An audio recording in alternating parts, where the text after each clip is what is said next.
Hola a todos.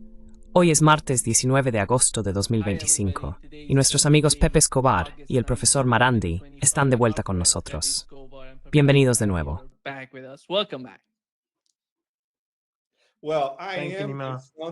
Bueno, estoy frente a las dos personas más geniales de la historia de la humanidad, así que solo soy un humilde servidor aquí en Normandía, donde estoy a 20 minutos del desembarco de Normandía.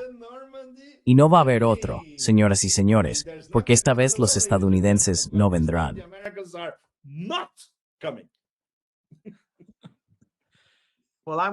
Bueno, yo también estoy con los dos brasileños más geniales, y estoy aquí en Tianjin, en China.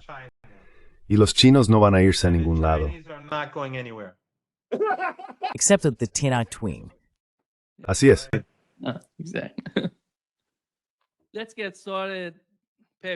Vamos a empezar, Pepe, contigo y la reunión entre Donald Trump y Vladimir Putin. ¿Cuál fue tu impresión? ¿Qué te pareció? ¿Qué sensación dejó? ¿Cuál fue el resultado de la reunión? ¿Cómo lo está percibiendo la prensa rusa y cómo se está hablando de ello en Estados Unidos? ¿Cuál es tu opinión?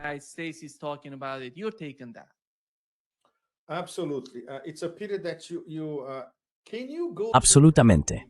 Es una lástima que, Nima, ¿puedes ir a la cuna y poner en pantalla mi columna que salió anoche, hora de Beirut? Creo que muy tarde. Y esto será interesante para nuestra audiencia, porque es la versión concisa de lo que ocurrió en Alaska. Básicamente, la clave, y eso incluye comentarios que recibí de nuestros contactos rusos en Moscú, muchos de ellos muy estrechamente vinculados con la mesa en Alaska. No solo los tres en la mesa, por supuesto, Putin, Lavrov y Yuri Ushakov, sino también extiende a de altísimo nivel que ocurre a Silvanov, el ministro de Finanzas, Belousov, el ministro de Defensa, y Kirill Dmitriev, el jefe del Fondo Ruso de Inversión Directa.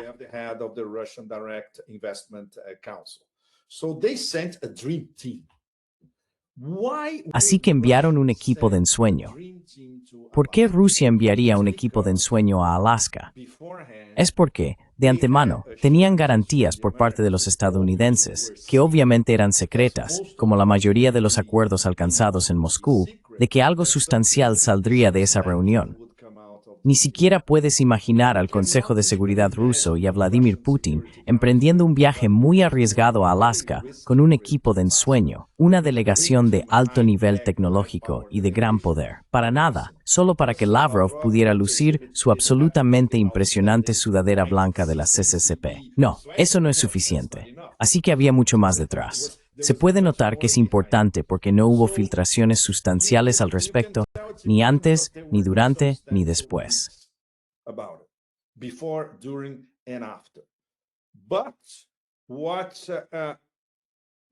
Pero de lo que sí se permitió comentar a personas bien situadas en Moscú, incluso transmitiéndolo a algunos de nosotros analistas y analistas extranjeros, fue que al parecer, Trump finalmente entendió que si Estados Unidos sigue armando a Ucrania, no hay absolutamente ninguna posibilidad ni siquiera de iniciar una negociación.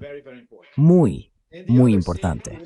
Y la otra cuestión es que ambas partes parecen haber acordado que a partir de ahora, la responsabilidad de continuar la guerra recae en los europeos, o lo que yo he decidido llamar, considerando la reunión de ayer en Washington, la coalición de los frustrados, que es una forma mucho más alegre de hablar de la coalición de los impotentes, que es lo que son esencialmente, ¿verdad?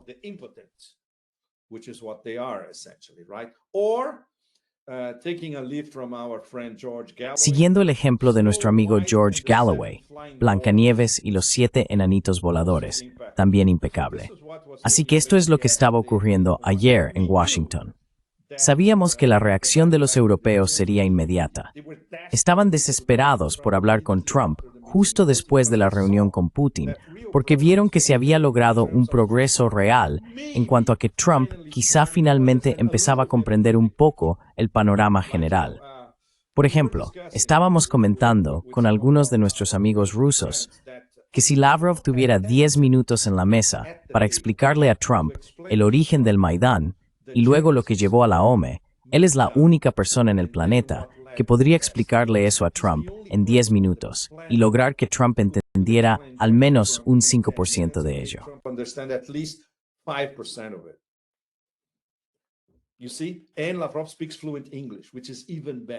Verás, y Lavrov habla inglés con fluidez, lo cual es aún mejor. Podría explicarle esto a Trump en inglés, directamente. Así que sí, las cosas han cambiado, por supuesto. Pero al mismo tiempo, y estoy deseando escuchar el punto de vista de Mohammad sobre esto, ya hay dos planes B preparados. Uno del lado de Trump y otro del lado de Putin. El plan B de Putin sería, de acuerdo, si esto no lleva a ninguna parte, seguiremos haciendo lo que hacemos, que es nuestra guerra de desgaste. Y la próxima vez no va a estar discutiendo sobre 4 regiones ucranianas, serán 6, 7, 8 o incluso más. Y del lado de Trump es mucho más complicado porque es bastante esquizofrénico. Bien, mostrando, como acabo de mostrar el lunes en Washington a estos imbéciles, que ahora es vuestra guerra.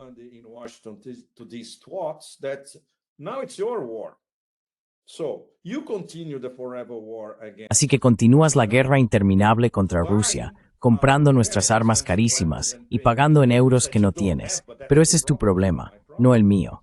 Y los europeos tienen que al mismo tiempo armar y financiar a Ucrania. Todo el mundo sabe que no pueden hacer ambas cosas. Si intentan hacer ambas, la combinación de la UE y la OTAN colapsará aún más rápido de lo que ya está colapsando.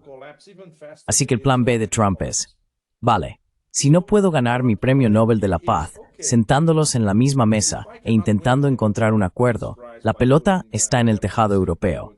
Y aún puedo conseguir mi premio Nobel de la Paz. Y nosotros nos desentendemos y podemos concentrarnos en nuestra próxima guerra, que es contra China. Así que esta es la versión corta de lo que ocurrió entre Alaska y Washington.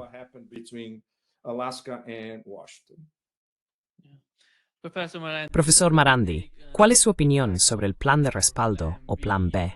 Por cierto, ¿qué le pareció la reunión?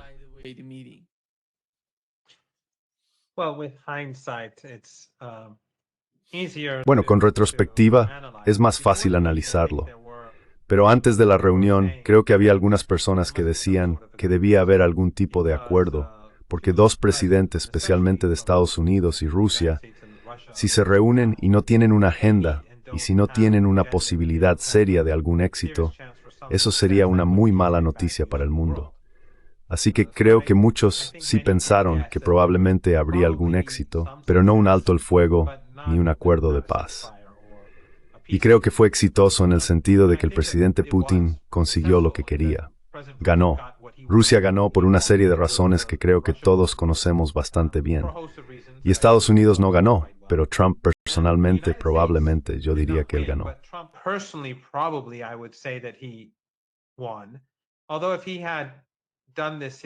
Aunque si lo hubiera hecho hace 6 meses, cuando lo prometió, y después de las elecciones, si lo hubiera hecho entonces, esto habría sido un gran logro para él.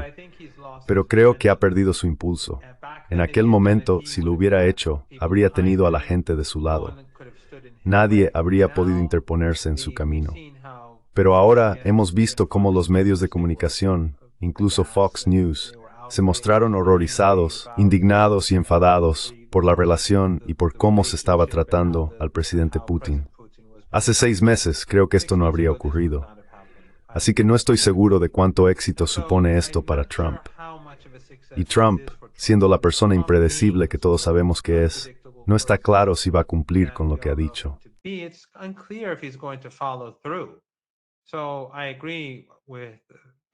Así que estoy de acuerdo con Pepe en que las dos vías o rutas más probables son que esto fracase, los europeos opten por una mayor confrontación y no haya más negociaciones hasta que Ucrania colapse o que se alcance algún tipo de acuerdo.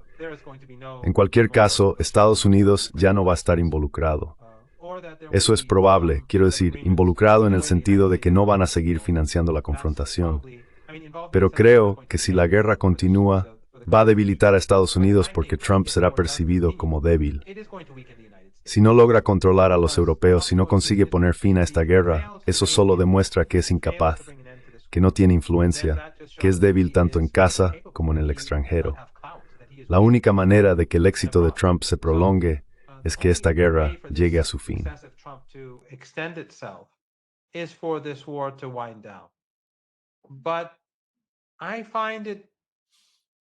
Pero me resulta muy difícil que vaya en esa dirección, porque los europeos están conspirando contra la paz.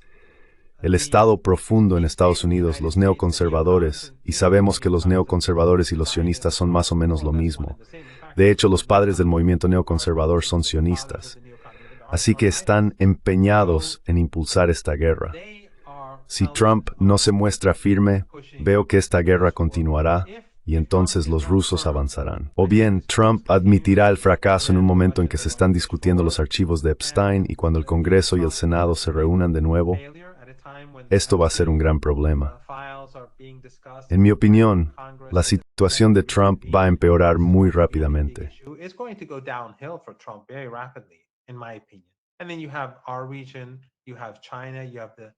Y luego tienes nuestra región, tienes a China, tienes los crecientes problemas económicos en casa, en Estados Unidos, de los que poca gente habla, pero muchas personas que saben de lo que hablan dicen que la situación va a empeorar.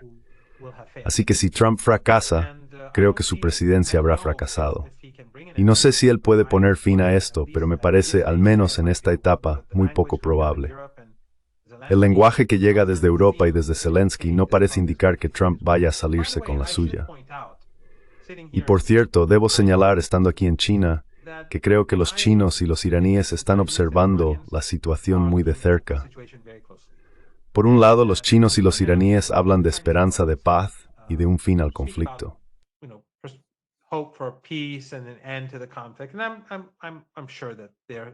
Y estoy seguro de que ellos, espero que todos sean sinceros en su deseo de paz y de poner fin al derramamiento de sangre.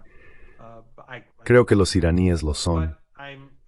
No conozco tan bien a los chinos, pero estoy bastante seguro de que, sé que los iraníes y los chinos están preocupados por qué tipo de acercamiento es posible entre Estados Unidos y Rusia.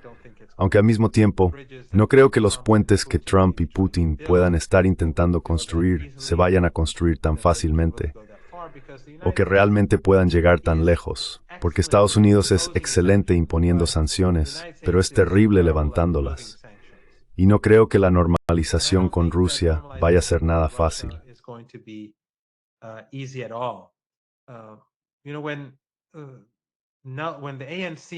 Sabes, cuando el ANC y Nelson Mandela fueron sancionados por Estados Unidos por ser considerados terroristas, según Estados Unidos, después, cuando Nelson Mandela fue liberado y la alta dirección del ANC, todos ellos fueron liberados de prisión en Sudáfrica, seguían siendo terroristas según la ley estadounidense. Y luego, cuando el presidente Mandela llegó al poder y el ANC asumió el gobierno, seguían siendo considerados terroristas. Solo años después de que el presidente Mandela se retirara de la política, el ANC y él fueron eliminados del régimen de sanciones o del aparato de sanciones en Washington. Así que no creo que vaya a haber ese tipo de acercamiento entre Rusia y Estados Unidos, especialmente porque Rusia es despreciada por el establishment político. Pero los iraníes y los chinos están observando, creo, con cierta preocupación. Pero como he dicho, soy algo escéptico respecto a hasta dónde va a llegar esto.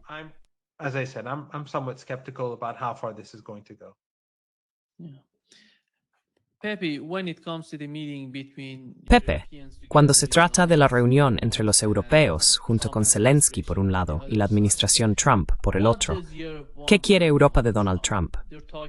Hablan de garantías de seguridad. Incluso Merz hablaba de un alto el fuego. Insistía en un alto el fuego. Yo no lo veo porque Donald Trump no habló de un alto el fuego. Parece que de alguna manera se ha olvidado de lo que pedía antes.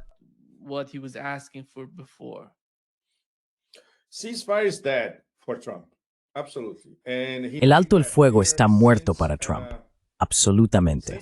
Y lo dejó claro desde el viernes. En una de sus publicaciones en Truth Social, probablemente la más significativa después de la reunión, dijo que no, que un alto el fuego puede ser roto por ambos bandos. Debemos ir directamente a un acuerdo de paz, en mayúsculas, como él lo publicó. Así que en su mente ya ha decidido que no habrá alto el fuego. Obviamente, puedes imaginarte la coalición de los halcones, especialmente Merz, se volvieron completamente locos porque han estado presionando por el alto el fuego durante semanas, si no meses, ¿verdad? Se acabó, está terminado. Entonces, ¿qué hace Europa ahora? No tienen nada, no tienen armas, no tienen dinero.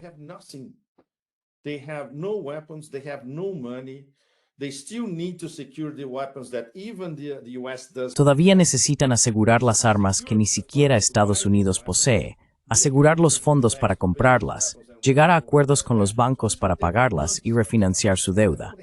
Así que esto también podría llevar meses. Por el momento, no tienen nada que ofrecerle a Ucrania en la práctica, aparte de lo que hacen los británicos y el MI6, atentados terroristas. Así que esperad la proliferación de atentados organizados por el MI6 en las próximas semanas y, si es el caso, meses. No es casualidad que haya aviones de la OTAN sobrevolando Crimea a diario desde hace semanas. Esto es muy grave.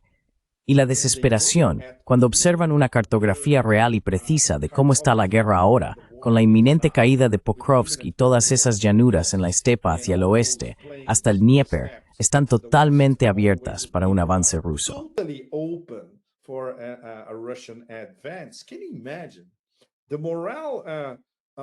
¿Te lo puedes imaginar?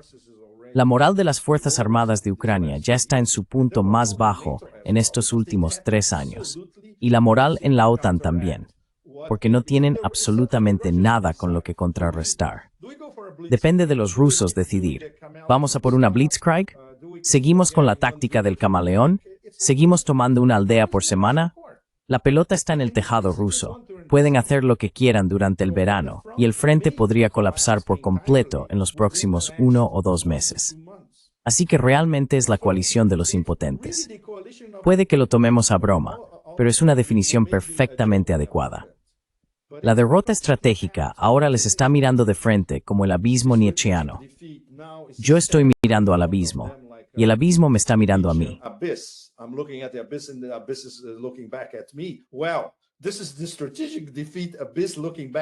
Bueno, este es el abismo de la derrota estratégica, devolviéndoos la mirada, europeos. Y ese era el subtexto de esa escena espectacular de Trump sentado en la silla del ritual del director. Y por supuesto, la coalición de los 7 enanitos y la Blancanieves voladora y los 7 enanitos, como esto, ya sabes, esperando ser reprendidos con estilo. Vaya, esta es una de las mejores imágenes del siglo XXI. Creo que con esta foto se puede explicar cómo Europa, geopolítica y geoeconómicamente, en ese sentido se suicidó. Geoeconómicamente se suicidaron con China. Mohammad está en China y estoy seguro de que estás hablando de esto con tus colegas chinos. Y se suicidaron política y militarmente apostando por una guerra que sabían que se perdería más pronto que tarde.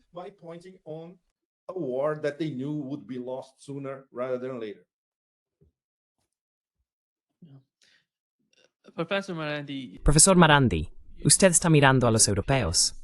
Ellos están hablando de sus aliados europeos. ¿Ve usted aliados en esa imagen, en esas imágenes que han mostrado?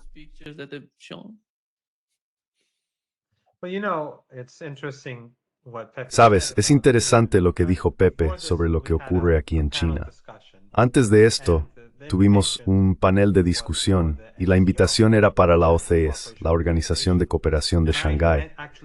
De hecho, mencioné esta imagen y dije que la diferencia entre la Organización de Cooperación de Shanghái y la OTAN en este momento, las diferencias son infinitas, porque esto no es una alianza.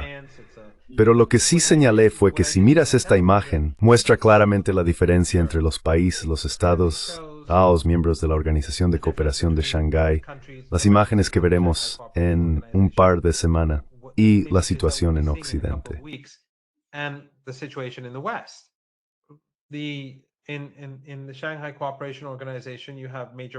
la Organización de Cooperación de Shanghái tienes grandes potencias, potencias regionales y otros países. Todos se sentarán alrededor de la mesa y todos tendrán el mismo estatus en esa mesa. Sin embargo, en Occidente tienes a este maestro de escuela, como dijo Pepe, y a estos lacayos sentados al otro lado del escritorio. Y básicamente así están las cosas ahora. Occidente se ha convertido en una entidad donde el maestro de escuela es Trump, la persona sensata en este momento es Trump. Imagina lo insólito que es cuando él es la voz de la sensatez.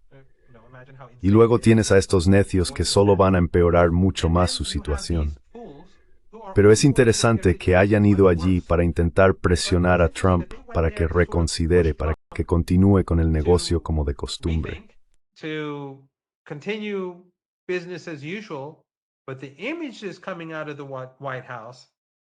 Pero las imágenes que salen de la Casa Blanca son imágenes de humillación para los europeos. ¿Por qué debería Irán tomarse en serio a los europeos en el futuro cuando se sientan así? Quiero decir, no sé si lo recuerdas, pero creo que fue el presidente de Serbia quien durante la primera presidencia de Trump fue al despacho oval y le obligaron a sentarse frente a Trump, al lado de él. Y fue muy humillante. Pero ahora ves a todos estos líderes europeos y a Zelensky sentados en un lado de la mesa. Que acepten una situación así demuestra lo débiles, desesperados e ineficaces que son. Entonces, ¿por qué debería Irán? ¿Por qué debería Rusia? ¿Por qué debería China? ¿Por qué debería cualquier potencia global?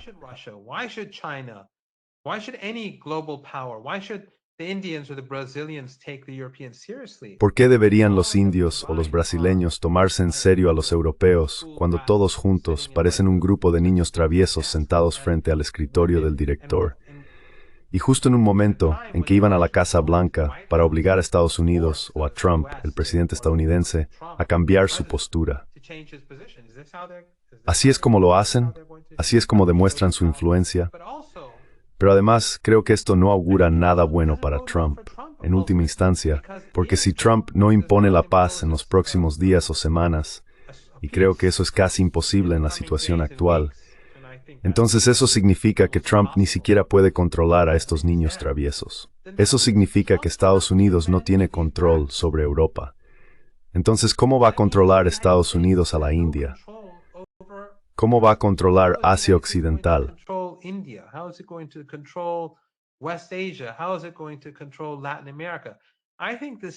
¿Cómo va a controlar América Latina? Creo que el simbolismo en esta imagen va mucho más allá de los 7 enanitos. Creo que dice mucho sobre, bueno, no puedo llamarle Blancanieves, no sé cómo llamarle, pero también dice mucho sobre Estados Unidos, porque en última instancia, si Trump es capaz de imponer una paz, sí, entonces esto tiene sentido. Él es el líder poderoso de los enanitos, y la hegemonía estadounidense todavía significa algo. Pero si no es capaz de hacerlo, y no parece que eso vaya a suceder, los rusos están hablando de los derechos de los hablantes de ruso, que tienen que ser reconocidos. Esto no se trata solo de territorio. Esto no se trata solo de la OTAN. Esto no se trata solo de neutralidad.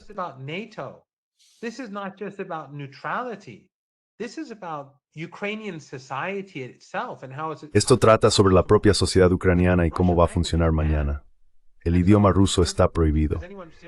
¿Alguien piensa seriamente que estos, ya sabes, estos nuevos nazis o estos fascistas o estos ultraderechistas, como se les quiera llamar, van a perder territorio y además van a perder su dominio sobre los hablantes de ruso? No veo que eso ocurra sin una guerra civil dentro de la propia Ucrania. Así que, como yo lo veo, esto va a debilitar tanto a Trump como a los europeos. Los europeos, por supuesto, más que a Estados Unidos. Pero creo que si Trump no se sale con la suya, si no logra la paz, entonces Estados Unidos sale debilitado.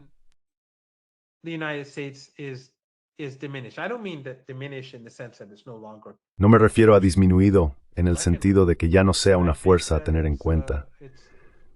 Pero creo que, ya sabes, después de la reunión que tuvo, quiero decir, estoy seguro de que estaban discutiendo las relaciones bilaterales. Estoy seguro de que en los 20 minutos que estuvieron sentados juntos en el coche se dijeron muchas cosas importantes. Y estoy seguro de que en las 2 horas, que fueron unos 150 minutos, de conversaciones y en las discusiones antes y después, todo eso tuvo importancia. Pero al final del día, lo que el mundo está observando es Ucrania. Y por tanto, si Trump no puede manejar a Zelensky y si no puede manejar a estos enanos, entonces su presidencia ha fracasado y Estados Unidos ha fracasado.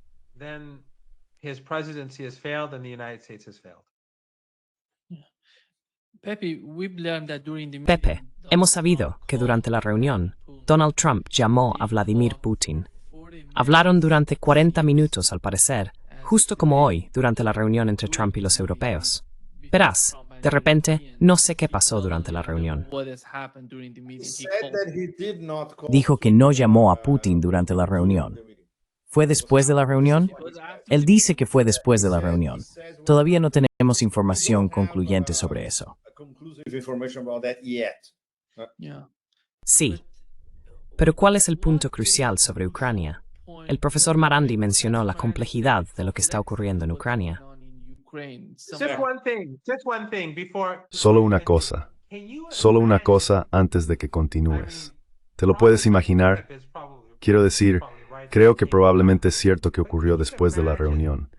Pero ¿te imaginas a estos mocosos, estos escolares sentados y esperando durante 40 minutos a que Trump volviera a la sala?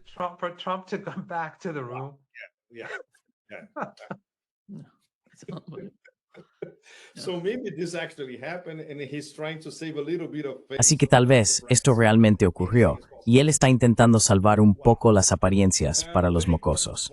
Con Trump, cualquier cosa es posible. Vaya, puntos muy importantes los que mencionó Mohammad.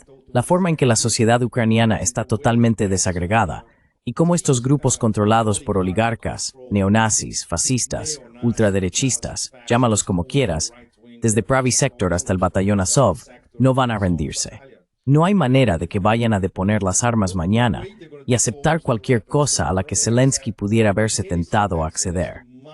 En primer lugar, porque Zelensky no puede hacer nada, ya que cualquier concesión será interpretada de inmediato por estos grupos nazifascistas como una traición. Y Zelensky recibirá la proverbial bala de los Jemeres rojos en la nuca por la espalda.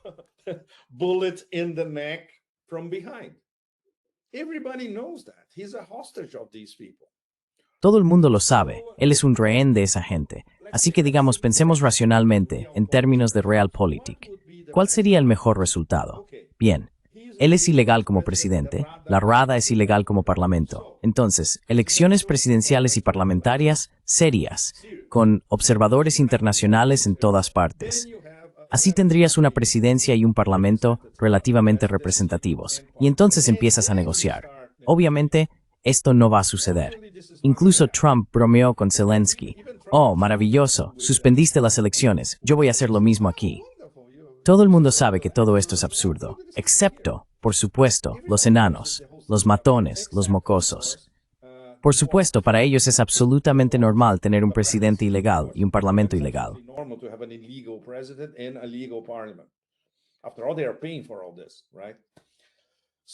Después de todo, ellos están pagando por todo esto, ¿no? Así que esta es la desagregación en el lado ucraniano. La desagregación en el lado estadounidense es aún más peligrosa, porque Trump está luchando literalmente contra todos, compartimentos dentro del Estado profundo, la CIA, el Pentágono, el complejo militar industrial, los think tanks, prácticamente todos ellos. Los medios de comunicación tradicionales, prácticamente todos excepto Fox News. La opinión pública está dividida. Digamos que una ligera mayoría de la opinión pública en Estados Unidos querría algún tipo de paz, pero al menos un 40% no, porque en realidad creen en todo lo que los demócratas vendían hasta hace 6 meses, y los europeos. Y, por supuesto, como esto es retransmitido por los medios tradicionales sin parar, empezando por The New York Times, CNN y todos los demás.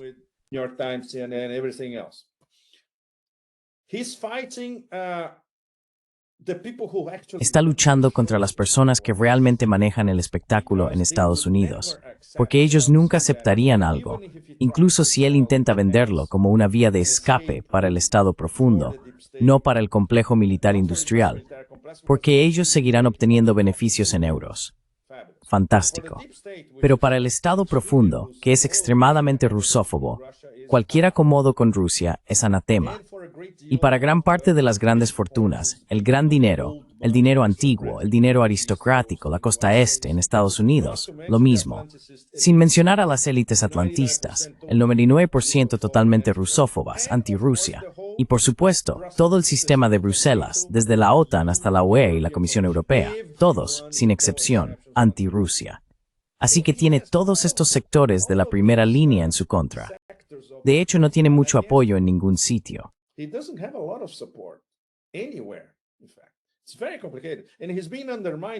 Es muy complicado, y ha sido socavado incluso dentro de su propio gobierno. El pequeño Marco Rubio es un neocon ridículo. Tiene que seguir la línea de su jefe, pero solo hasta cierto punto. Muy complicado. Su negociador con Ucrania, el general Kellogg, ni siquiera califica como una broma, así que es muy complicado, incluso dentro de su círculo. ¿Cuáles son los dos únicos vectores que él ve para salir de todo este drama? Número 1. Quiero conseguir mi Premio Nobel de la Paz. Y no estamos bromeando, se lo toma muy en serio, especialmente porque esto es una competencia directa con Obama, que de hecho recibió un Premio Nobel de la Paz. Y número 2, quiero hacer negocios en Rusia. I want to do business in Russia. And that's where he aligns with the American. Y ahí es donde él se alinea con la oligarquía estadounidense, que en este caso también se alinea con la oligarquía rusa, quienes a veces son muy críticos con Putin. Así que ambas oligarquías, la de Estados Unidos y la de Rusia, están de acuerdo. Vale, volvamos a hacer negocios juntos. Podríamos empezar, por ejemplo, con el proyecto Sakhalin 1. ExxonMobil tuvo que marcharse por las sanciones. Perdieron, creo, más de $4.000 millones que quieren recuperar, quieren volver. Y los otros participantes en el consorcio, una empresa india, si no me equivoco, y una empresa japonesa, se quedaron junto a Rosneft. Solo los estadounidenses se marcharon. Ahora los estadounidenses quieren volver. Only the Americans left. The Americans now want to go back. And they are already discussing this in Russia. This is something that we Y ya están discutiendo esto en Rusia. Es algo que podemos ver en el foro de Vladivostok, porque los ejecutivos de Rosneft van a estar allí.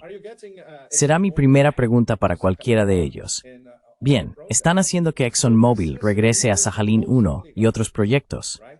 Así que este es el interés de ambas oligarquías, ¿verdad? Lo que nos lleva a los problemas internos de Putin. Simplemente no puede ceder nada que se aparte de sus propias directrices para encontrar una solución en Ucrania, que él mismo enunció desde junio del año pasado. Así que todo el mundo en Rusia conoce estas directrices, y todos fuera de Rusia, que ya sabes, las han estudiado. and everybody outside of Russia who, study that NATO out of Ukraine. La OTAN, fuera de Ucrania, neutralidad ucraniana. Incluso discutir que la OTAN retroceda a sus fronteras anteriores. Restitución de los derechos de los hablantes de ruso en toda Ucrania, no solo en Novorossiya o en el Donbass en su conjunto. Restitución de los $300.000 millones congelados que los europeos robaron. Así que la lista es gigantesca. No veo en ningún sitio, y Mohammad ya lo ha dicho, que haya alguna manera de seguir estas directrices. Y no hay forma de que Trump pueda vender estas directrices, no solo a Kiev, sino a las 7 guerras, por no hablar de la OTAN. Por mucho que su política hacia la OTAN sea esquizofrénica, no quiero que lideremos desde atrás con la OTAN, pero al mismo tiempo, los europeos van a estar dentro de la OTAN luchando contra Rusia. Es una esquizofrenia total. It's irreconcilable positions. But Trump cannot sign. Pero Trump no puede firmar por sí solo la sentencia de muerte de la OTAN, del mismo modo que no puede aceptar la derrota estratégica estadounidense en Ucrania. Tiene que, tomando prestada, creo, la analogía de nuestro amigo Ray McGovern, ponerle pintalabios al cerdo tanto como sea posible para intentar vender el acuerdo de paz como una iniciativa estadounidense y sacar a Estados Unidos del segundo o tercer capítulo del lío, que continuará de todos modos. Así que, ya sabes, para todo, esto va más allá de un juego de apuestas altísimas. Y como dijo Mohammad, no hay una salida fácil. Estados Unidos simplemente no puede cerrar este capítulo sin admitir su derrota estratégica. Y si lo hacen, entonces será el fin del imperio, porque nadie, desde Tierra del Fuego hasta Lombok en Indonesia, nadie respetará ya al imperio.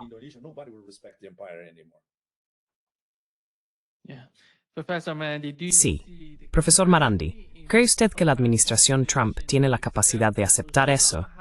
¿O de alguna manera envolverlo en otra cosa que de algún modo parezca una victoria para ellos?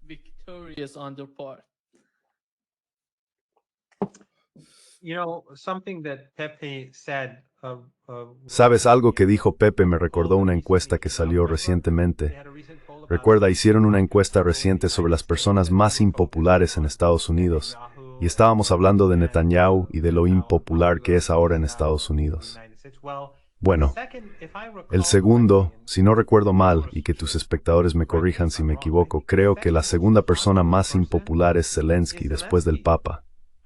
En cualquier caso, todavía tiene valoraciones favorables en Estados Unidos. Y esto nos lleva a lo que decía Pepe. Quiero decir, somos muy críticos con Zelensky. No somos comprensivos, porque creo que hemos estado analizando esto con mucho más detenimiento. Ya sabes, la OTAN mintiendo, los presidentes estadounidenses mintiendo, avanzando hacia el este, luego el golpe en Kiev y todo eso.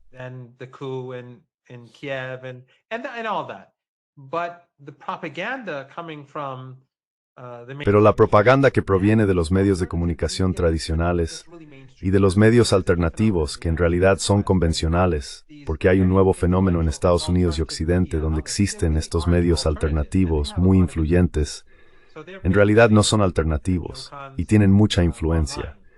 Así que, básicamente, son los neoconservadores en línea y los sionistas en línea.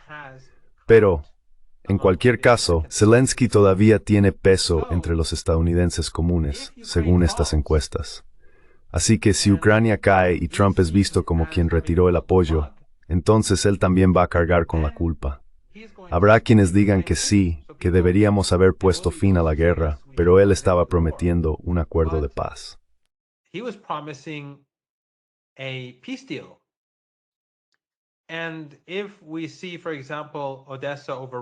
Y si vemos, por ejemplo, que Odessa es invadida, y creo que Pepe tiene absolutamente razón, la gente lleva un par de años discutiendo cómo y cuándo va a caer Ucrania. Y todos nosotros creo había un consenso entre personas como nosotros de que los rusos ganarían. Algunos decían que serían unos meses, otros que el plazo sería más largo.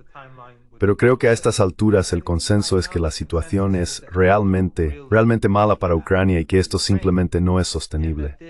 Incluso los principales medios occidentales lo están reconociendo. Así que se suponía que Trump nos traería un acuerdo de paz. Y si, literalmente meses después, Ucrania, las líneas del frente colapsan, se va a culpar a Trump por esto. Van a decir, tú causaste este colapso. Si hubieras mantenido el apoyo a tus aliados, habría sido diferente.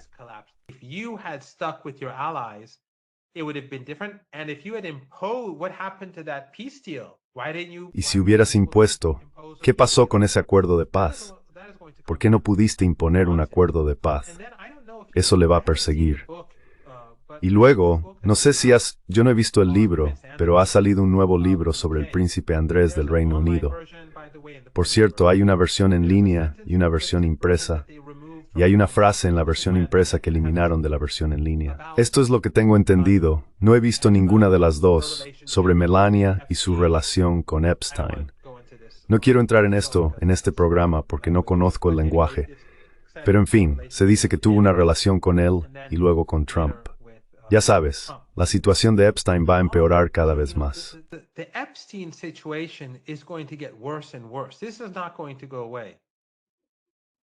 Esto no va a desaparecer. Y el genocidio en Gaza, y por supuesto la guerra comercial, ninguno de estos temas va a salirle bien a Trump. Ninguno de estos va a terminar. Lo único que tenía a su favor, o que potencialmente podría tener a su favor, es la relación con Rusia. Así que la imagen es excelente. Quiero decir, no me gusta Trump, pero hay que admitir que eso le favoreció. Puede que no haya sido bueno para Estados Unidos porque fue una derrota para Estados Unidos. Cuando Rusia gana, eso significa que Occidente perdió. Pero para él creo que fue positivo porque se presentó como el pacificador. Ahora tenemos nuestras opiniones sobre si realmente es un pacificador o no, pero eso es otro tema.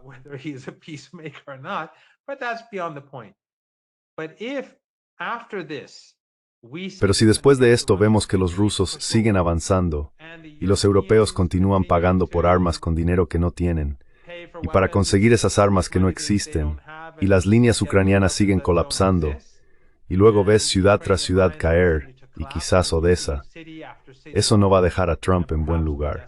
Esas imágenes de Trump y Putin serán vistas de manera muy diferente dentro de unos meses de lo que se ven ahora. Ahora mismo, los partidarios de Trump ven esto como una señal de su fortaleza y su capacidad para poner fin a la guerra.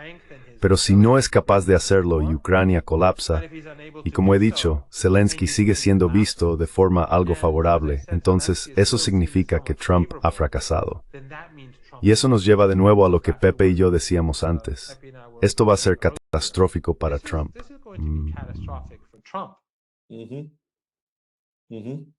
Sí. Sí, Pepe. Parece que el impulso del que habla el profesor Marandi es muy importante. No sé si hay algún tipo de entendimiento sobre esto entre la gente de la administración. administration about it?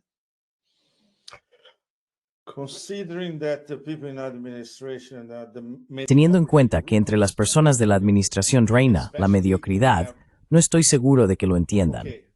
Y especialmente tienes, hasta cierto punto, quinta columnistas como Marco Rubio. Marco Rubio está jugando un juego neoconservador. Está dentro de la administración, pero sigue siendo un neocon. Muy complicado. Las personas que básicamente convencieron a Trump de lanzar la guerra arancelaria contra China también eran muy mediocres. Así que si nos quejamos de Blinken y Sullivan, la administración anterior, vaya, ¿qué tenemos ahora? Es tan mediocre como antes. Eso es duro. Pero hay una cosa en la que no es cuestión de hacerlo bien, pero hay un aspecto en el que parecen ganar impulso. Y es en esta guerra general contra los BRICS, porque todos están metidos en ello, y especialmente en la guerra contra los principales BRICS: Rusia, China, India, Brasil e Irán. Russia, China, India, Brazil, and Iran. No question about that. There are different layers. No hay duda de eso. Hay diferentes capas en la guerra híbrida.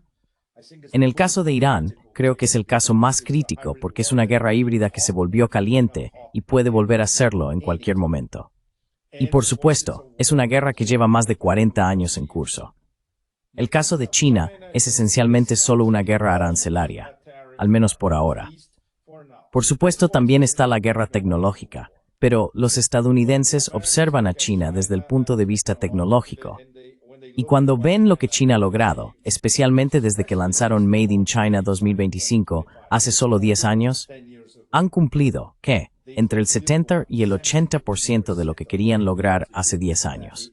Es asombroso. Así que no subestiman a China tecnológicamente.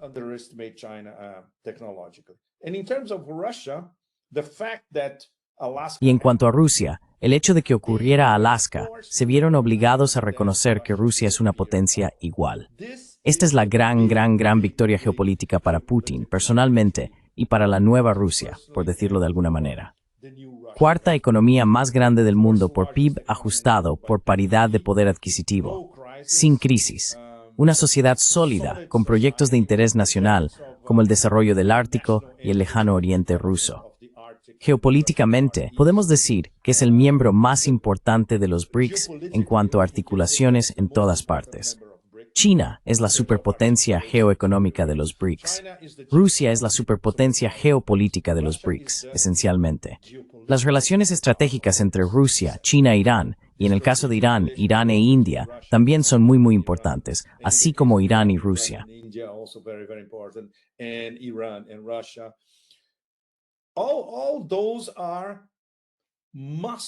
Todas esas son demostraciones magistrales del poder ruso en estas últimas semanas. Y por supuesto, su resiliencia en la guerra del Occidente colectivo contra ellos. Occidente colectivo lanzó todo lo que tenía contra Rusia. Los rusos lo absorbieron. Y mira dónde estamos ahora, al borde de una victoria estratégica masiva contra Occidente colectivo. Así que todo eso es Rusia como una superpotencia a la par. Y los estadounidenses tuvieron que reconocerlo.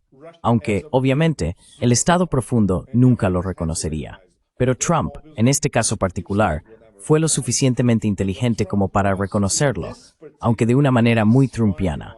Vale, lo reconozco, pero quiero sacar provecho de ello. Quiero mi parte del pastel. Lo que, una vez más, nos lleva de vuelta a los oligarcas estadounidenses haciendo negocios con los oligarcas rusos otra vez.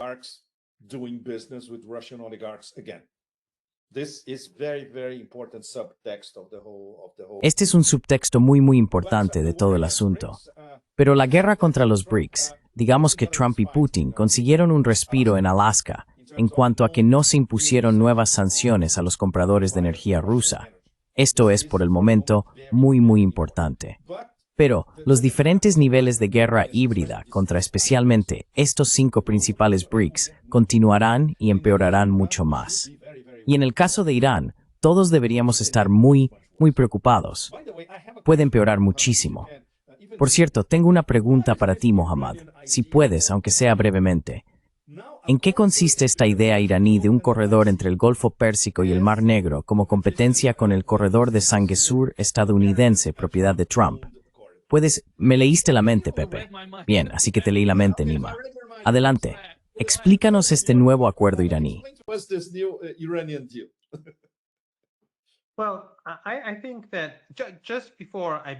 Bueno, creo que antes de empezar, quiero señalar, y esto es algo que estoy seguro de que ya habéis comentado en el programa antes y Pepe también lo ha dicho, pero es significativo de nuevo como recordatorio que todo el mundo ha estado diciendo que los eslabones más débiles de los BRICS son India y Brasil.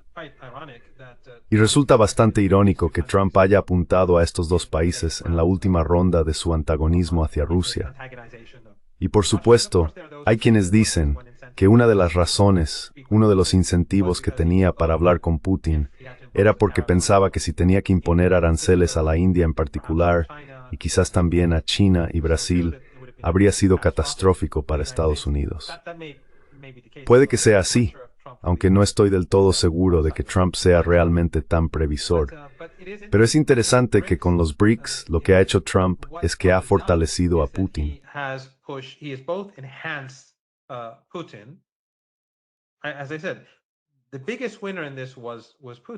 Como he dicho, el mayor ganador en esto fue Putin, no hay duda, y Rusia. Y como dijo Pepe, la estatura de Rusia aumenta, y eso significa que la estatura de los BRICS también sube. Y luego hay que recordar, tener en mente la imagen de los 7 mocosos y Trump. Occidente baja, Rusia sube, y eso significa que los BRICS suben. Además, India y Brasil se han acercado más a los BRICS. Ahora, no sé cuánto durará esto o hasta qué punto llegará, pero mi colega indio en nuestro panel, le pregunté hoy, y me dijo que en cualquier caso, esto supone un cambio en la India porque ya no van a confiar en Estados Unidos. Han estado cultivando una buena relación con Estados Unidos, y esto ha causado un daño irreversible. Ahora bien, de nuevo, puede que estas sanciones no se impongan.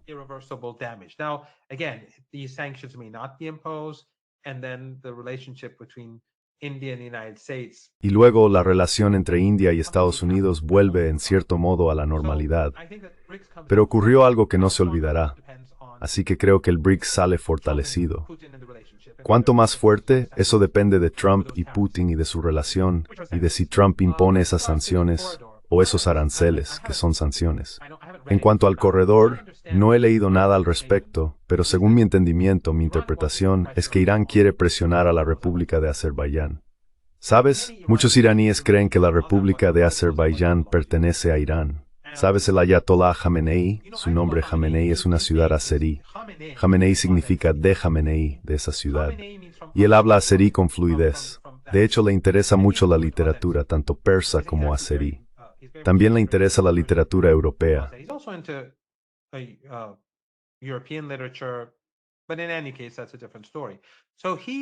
Pero en cualquier caso, esa es otra historia. Así que, él es azerí. Marandi, mi propio apellido, Marand es una ciudad cerca de Tabriz, en el Azerbaiyán iraní. Marandi significa de Marand. El presidente es de Tabriz. Así que en la República de Azerbaiyán hay menos hablantes de azerí que en Irán, muchos menos. Y muchos en Irán, por supuesto, no simpatizan con el líder de la República de Azerbaiyán, ni con el hecho de que colabore con el régimen israelí contra Irán, y con Erdogan liderando kfiríes, ya sabes, wahhabíes, ISIS, Al-Qaeda. Takfiris, Wahhabis, ISIS, Al-Qaeda, and for Iranians, ISIS and Al-Qaeda are... Y para los iraníes, ISIS y Al-Qaeda son lo peor que existe porque son el tipo de personas que si pudieran atraparnos, nos matarían. Nos ven como no musulmanes y matarían a gente en Irán. Así que ellos lo ven así. Y luego, por supuesto, tuvimos la guerra de 12 días. Y hay una fuerte creencia en Irán entre los iraníes comunes de que Aliyev ayudó al régimen israelí. Y tienes a Zarif, que en televisión dijo, vimos drones volando desde la República de Azerbaiyán sobre nuestro espacio aéreo. Sabes, los azeríes iraníes que estaban justo al otro lado de la frontera dijeron que lo vieron.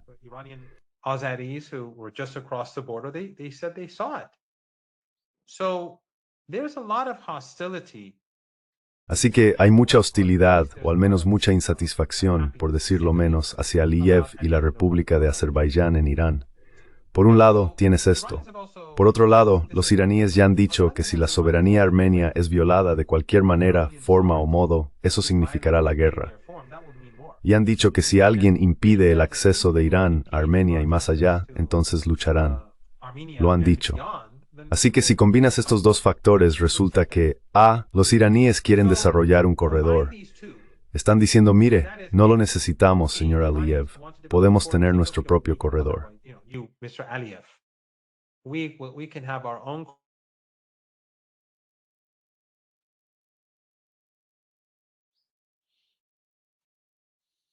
That I think is one thing. The second Eso creo es una cosa.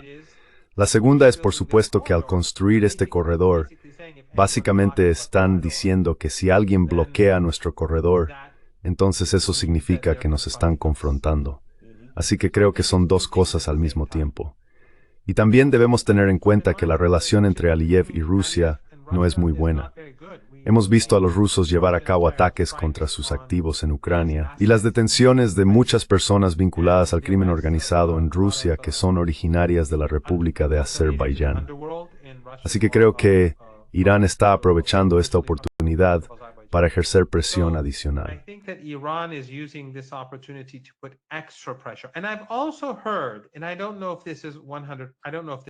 Y también he oído, y no sé si esto es cierto porque he estado ocupado estos últimos días, especialmente con este viaje y todo eso, pero he escuchado que los iraníes detuvieron el corredor entre los dos lados de Azerbaiyán, que el corredor está ahora mismo en Irán. Y he oído, y puede que me equivoque, que Irán, al menos durante un tiempo, lo bloqueó. Y dijeron, bueno, id y usad vuestro propio corredor. Eso es algo en lo que, ya sabes, los iraníes tienen ahora mucho margen de maniobra. Y con los rusos tan descontentos, creo que los iraníes están ejerciendo mucha presión tanto sobre Aliyev como también están reforzando su posición en Armenia. Pepe, ¿cómo ve Rusia lo que está ocurriendo allí? ¿Crees que Rusia está going on there? And do you feel that Russia is somehow De alguna manera, ¿tienen algún tipo de gran estrategia para el Cáucaso Sur? South Caucasus? Apparently not. This is one of the things I Aparentemente want to no. discuss in Vladivostok. Este es uno de los temas que me gustaría discutir en Vladivostok, de hecho, dentro de menos de 2 semanas. No hemos oído nada concreto de Moscú sobre el Sangasur, aparte de las habituales cortesías diplomáticas. Es bueno que Armenia y Azerbaiyán tengan paz. No es paz, especialmente cuando los estadounidenses interfieren directamente. Pero por el momento, los rusos se guardan muy bien sus cartas y no dicen nada. Hoy en Itaú hay muchos movimientos subterráneos. No hay duda de eso. Solo en esta Goskay, it's a halisham par, reales con Rusia en Rusia. You are in Russia and we're talking to Russians in Russia. So I prefer to wait 2 weeks. And then we can Así que prefiero esperar 2 semanas, y luego podemos volver al tema, porque es absolutamente esencial. Lo que se puede leer en algunos canales militares rusos, por ejemplo, es que la gente está furiosa. Otro desastre ruso, un desastre diplomático. Creo, Stuart, considerando la explicación que Momad acaba de darnos, que es una explicación muy completa, que estamos al principio de todo esto. Es un juego realmente sofisticado, y tenemos demasiados jugadores. Irán, Rusia, Ramber, Azerbaiyán, Turquía, Israel, Daesnías. Ese negocio es inmensamente complicado. major players involved. This is immensely complicated. Right? In my opinion, Azerbaijan can simply En mi opinión, Azerbaiyán podría convertirse fácilmente en una nueva Georgia o Ucrania, hasta cierto punto. Porque si siguen el camino que están, como mencionó el profesor Marandi, tampoco hay nada bueno ocurriendo entre Azerbaiyán y Rusia. Azerbaijan and Russia as well. You know the short definition of ¿Sabes cuál es la definición corta de Azerbaiyán? Es una mezcla de Tony Soprano y la mafia del petróleo. Tony Soprano sería la familia Aliyev y la mafia del petróleo es BP. Estos dos controlan todo en Azerbaiyán. Es desagradable, muy, muy desagradable. It's nasty. It's very, very nasty, you know. Yeah. And they're Y también están involucrados en Ucrania. Of course. So Por supuesto, SOCAR es su compañía petrolera estatal. Tienen terminales en Odessa. Eso es muy, muy grave. serious, yeah. Someone told me Alguien me dijo anoche, y no sé cuán preciso es esto, pero dijeron que los rusos y sus ataques causaron daños por valor de $300 millones. $300 million in damages. Wow, if that's true, it's enormous. Vaya, sí, Sor, es enorme. UNIT was definitamente con el espectro de carácter. Sí. Yeah. Mm, mm. Thank you Muchas gracias. so much. I think Creo we que can podemos wrap darlo it por up terminado por right ahora. now, and great No, pleasure. Es un gran placer. Estoy frente a las dos personas más geniales del mundo y quiero más tiempo. One more time. And I'm Y estoy con los dos brasileños más geniales. Brazilians. Thank you Mohammed, so much. Have you, Go okay, ahead. Pepe. just 30 Muchas seconds. gracias. Solo 30 segundos. Tengo mucha curiosidad. Adelante. ¿Ha hablado de algo concreto con sus colegas sobre la OCS en Tianjin en cuanto a que la OCS reciba un impulso similar al de los BRICS a partir de ahora? Push from now on. Huh? Mm. Yeah, actually, I think it Sí, was de hecho, creo que fue, ironically, irónicamente, uno de los chinos quien decía que el prestigio de la OCS está aumentando y que se está volviendo cada vez más importante. and it was the Y fue un colega indio quien se quejaba de que la OCS no tiene el peso necesario para volverse más eficaz. Así que sentí que el ambiente era que la OCS ya sabes, se quejaban de que los líderes allí solo hablan y que no hay suficiente impulso para llevarla al siguiente nivel. Not enough. push to take it to the next level, but it did seem to me from what Pero me pareció, por lo que escuchaba de estos colegas, que sí quieren que la OCS suba de nivel. Y aunque hay límites a lo lejos que puede llegar la OCS, quiero decir, la propia estructura hace difícil que vaya más allá de cierto punto. De hecho, yo mismo lo mencioné. Dije, ya saben, la Unión Europea, una de las razones por las que surgió fue que después de la Segunda Guerra Mundial los europeos siempre se estaban matando entre ellos. Siempre estaban en guerra. Por eso hay todas esas países con todos esos idiomas diferentes. That's why you have so many small countries with all these different languages. And ultimately, Y en última instancia lo que llevó a la creación y posterior expansión de la UE fue la necesidad de mantener la paz en Europa, en parte, pero fueron demasiado lejos, y estos países perdieron su soberanía. Ya no controlaban sus propias políticas económicas, sus propias decisiones políticas. Ya sabes, perdieron la soberanía, y Bruselas se convirtió en el centro de poder, aunque sean burócratas no elegidos. Así que en cierto sentido, decía esta noche antes de venir aquí que la OCS no debería, de hecho, ir demasiado lejos, y no creo que pueda, porque es un entorno muy diferente. Las circunstancias son completamente distintas. Pero hasta cierto punto el mero hecho de que tenga esta estructura es algo positivo. Y cuando se celebre la reunión, probablemente una de las cosas que tuitee sea, dejando de lado la imagen de los 7 enanitos, una foto de los líderes de la OCS sentados juntos en una mesa. On the same table, the round table. Yeah. Exactly. So I do think, from my understanding, there is a strong Exactamente. incentive to take Así que creo, según mi entendimiento, que existe un fuerte incentivo para llevar la OCS a un nivel superior. Pero de nuevo va a ser muy difícil porque la India tiene una agenda, China tiene otra, los rusos tienen la suya propia y los iraníes también. Pero creo que otra cosa que se discutió hoy fue que la OCS también debería ir más allá de la seguridad, exactamente, y abordar cuestiones económicas. Y una de las razones por las que se celebra aquí en Tianjin es porque, como sabes, hay un puerto muy importante aquí, y fue allí donde se celebró la discusión para subrayar la importancia económica de la reunión de la OS. En otras palabras, estar en Tianjin simbolizaba la existencia de conectividad económica, además de la seguridad.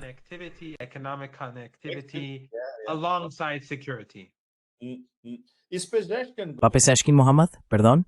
¿Papeseshkin a Tianjin?